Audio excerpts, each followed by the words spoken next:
Bonjour, bienvenue dans la cuisine de Annie. Aujourd'hui, dans ma toute nouvelle cuisine, je vais vous préparer une recette extraordinaire qui est une recette qui a inspiré bien des gens. C'est une recette de glace italienne traditionnelle. Les ingrédients pour cette recette, en fait pour ma version de la recette ici, traditionnellement les glaces italiennes sont faites avec du lait entier, c'est-à-dire 3,25%. Moi, j'ai choisi de le faire avec une version un petit peu plus grasse, mais pas tout à fait à la crème, comme les crèmes glacées traditionnelles françaises. Je le fais avec de la crème à café 10%. J'ai besoin d'œufs, et plus précisément le jaune des œufs, du sucre en poudre. Ici, j'ai des gousses de vanille qui ont macéré dans mon essence de vanille faite maison. Allez voir une des recettes que j'ai sur mon blog. Alors, si vous n'avez pas de gousses de vanille, vous pouvez prendre de l'essence de vanille. Ça va faire l'affaire aussi. Première étape, je vais séparer le jaune de mes œufs d'avec le blanc. Je vais conserver mes blancs dans un autre contenant. Ça va être bon pour d'autres recettes. Vous pouvez les congeler si vous ne pensez pas les utiliser tout de suite. Alors, il y a des ustensiles aussi qui existent pour faire ça sans dégâts. C'est pas grave si le jaune pète. Et voilà, mes jaunes sont mis à part. J'ai essayé de mettre le moins possible, bien sûr, de jaune d'œuf à travers les blancs pour ne pas empêcher ceux-ci de monter en neige quand je vais en avoir besoin pour d'autres recettes. Alors, dans un cul de poule, j'ai pris mon cul de poule en fonction de la grosseur de mon chaudron.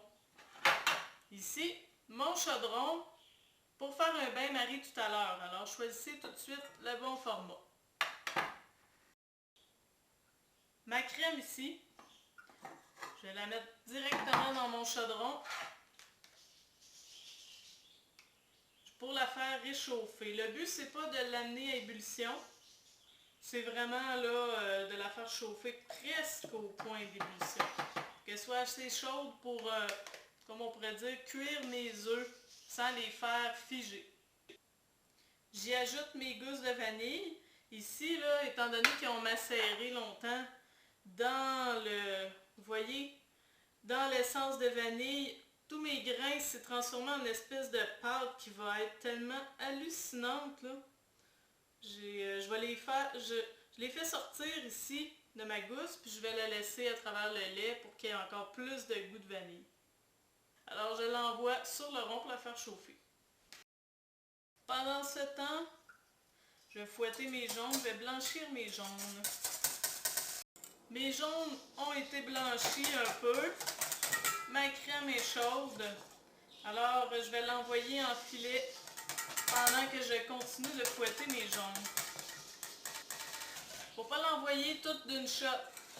Faut pas la mettre tout au complet parce que ça peut faire saisir mes jaunes et faire des grumeaux. Ici, je vais ajouter mon sucre en poudre. Étant donné que mon mélange est chaud, il va fondre tout de suite. Alors vous voyez, ici j'ai mon eau, c'est pas grave si le chaudron il est sale, justement ça m'empêche, on aime tous pas trop salir de vaisselle, c'est pour ça que je fais de la réutilisation. Alors j'ai mis de l'eau dans le fond, j'ai monté le rond et ici, mon cul de poule, il rentre parfaitement et quand je l'enlève, je vois qu'il n'a pas touché au fond, il n'a pas touché à l'eau, donc c'est un bon bain-marie. Et là, ici, avec une spatule en plastique ou une cuillère de bois, je vais vanner, qu'on dit, mon mélange en grattant sur les bords pour être sûr que ça cuise tout uniformément. Je vais laisser réchauffer mon mélange encore quelques minutes là, avant que ça se mette vraiment à épaissir. Je vais cuire à la nappe. C'est ce qu'on appelle, c'est à 85 degrés Celsius. Mais vous allez voir, là, c'est assez rapide là, à obtenir la texture voulue. Alors ici, quand j'y touche, c'est insoutenable pour le doigt, donc j'ai ma réponse. C'est pas en train de bouillir, ça n'a pas épaissi vraiment parce que c'est comme une crème anglaise. Hein? Alors je veux quand même que ça reste liquide, on voit qu'elle est devenue un petit peu plus sirupeuse. un petit peu plus onctueuse, mais quand même, elle reste liquide. Alors, je vais l'enlever du bain-marie. Ensuite, je vais la passer au tamis pour enlever mes gousses de vanille.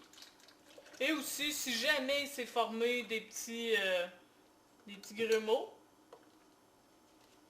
vous voyez, la texture là est devenue vraiment plus onctueuse. Et voilà, je vais la faire refroidir au réfrigérateur complètement et puis elle va être prête à passer à la sorbetière. Alors quand le mélange est refroidi, il a épaissi, c'est onctueux à souhait. Ici j'ai mon bol de sorbetière. C'est important de le faire dans une sorbetière pour avoir la texture maximale, là, le velouté maximum, parce qu'on peut le faire aussi d'une autre façon, directement dans le congélateur avec le robot culinaire ou le robot culinaire. Hein? Mais la sorbetière, c'est le plus facile et celui qui donne le meilleur résultat. Donc, mon bol de sorbetière, ça fait minimum 24 heures qu'il est dans le congélateur, étant donné que les congélateurs de maison, souvent, ils sont pas en haut de... Ils sont pas plus froids que moins 18 degrés Celsius, donc je l'ai mis minimum 24 heures au congélateur. Si j'ai sorti mon dessus, que je vais tout de suite mettre, j'enverrai pas mon mélange directement dans le bol parce que ça fige très vite. Alors je pars tout de suite mon moteur et je verse le tout. Quand vous jugez que la texture atteint son maximum, des fois ça prend moins de temps que 35 minutes. Des fois ça prend plus de temps. Fait que vous allez voir, là, ça dépend de votre congélateur et de la texture de votre mélange. Donc ici, moi je juge que c'est parfait. Donc je me suis tout de suite préparé un plat parce que ça fond très vite, hein, une fois que c'est arrêté. Alors, ça a l'air tellement hallucinant, là. Regardez-moi ça. La crème glacée italienne par excellence. On a envie de goûter, là.